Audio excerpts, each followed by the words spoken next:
Avec près d'1 million d'entreprises, les entreprises libérales représentent 27,8% des entreprises en France. Elles emploient près de 2 millions d'actifs. 98% sont des TPE, c'est-à-dire des entreprises de moins de 11 salariés. Un modèle d'entreprise spécifique et dynamique. Les entreprises libérales, ce sont avant tout des entreprises. Et les professionnels qui exercent dans nos cabinets, dans nos entreprises, l'oublient très souvent. C'est-à-dire qu'on connaît vraiment les professions libérales au travers de leur exercice, les professions de santé, les professions du droit, les professions du cadre de vie technique, mais on oublie très souvent que ce sont derrière tout ça des entreprises et des entreprises à part entière. Et qui dit entreprise dit évidemment gestion sociale, gestion fiscale, économie, gestion d'entreprise. Voilà. Et la caractéristique de nos entreprises, c'est des entreprises de taille moyenne et petite, et surtout des entreprises de proximité. Au lieu de faciliter la vie des petites entreprises, le gouvernement fait strictement l'inverse. C'est-à-dire qu'il passe son temps à se gargariser sur les vertus des petites et moyennes entreprises, et dans le même temps, il met tout en œuvre pour leur compliquer la tâche. Et les exemples ne manquent pas. Regardez le prélèvement à la source, regardez la mise en place du compte pénibilité, qui va être un véritable casse-tête chinois à mettre en place dans les entreprises. Regardez la loi El Khomri, la loi travail de cet été.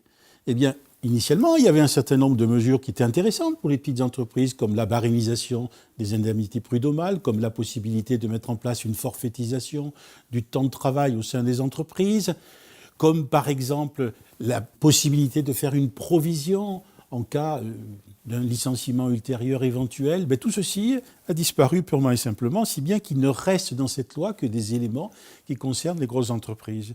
Si bien qu'il ne reste que finalement la primauté de l'accord d'entreprise sur l'accord de branche. Or, il n'y a pas d'accord d'entreprise possible lorsque vous êtes dans une TPE. Il faut bien le savoir, l'accord d'entreprise, c'est un contrat de travail. Il n'y a pas la même négociation qu'il peut y avoir au niveau collectif lorsqu'on est dans une branche ou dans une très grosse entreprise.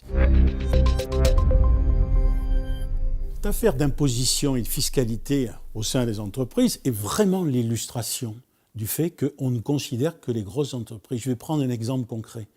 Dans la loi de finances de cette année, il est question de baisser l'impôt sur les sociétés pour le faire passer de 33% à 28%. C'est une très bonne mesure, nous applaudissons à cette mesure. La difficulté, c'est qu'au moins la moitié de nos entreprises ne sont pas assujettis à l'impôt sur les sociétés. Et ils sont assujettis à ce qu'on appelle les bénéfices non commerciaux. Ainsi, donc, on a une mesure qui est bonne, qui permet d'accompagner l'investissement, qui permet d'accompagner le développement des entreprises, seulement, uniquement pour la moitié des entreprises en oubliant les autres. En oubliant au fait que toutes les entreprises ne sont pas des sociétés et qu'il existe des entreprises patrimoniales, qu'il existe des entreprises individuelles, en particulier des professions libérales, que le gouvernement oublie systématiquement. Voilà la mesure typique de ce que nous faisons depuis des décennies. Il faut inverser la vapeur et il faut aller dans une autre direction. Il n'y a pas de relance économique énergique, il n'y a pas d'avenir pour l'emploi dans ce pays si on ne développe pas les petites et moyennes entreprises, et en particulier les entreprises de la vie et de la proximité que sont les entreprises libérales. Voilà le message essentiel que je voudrais faire passer aux candidats à la prochaine élection présidentielle.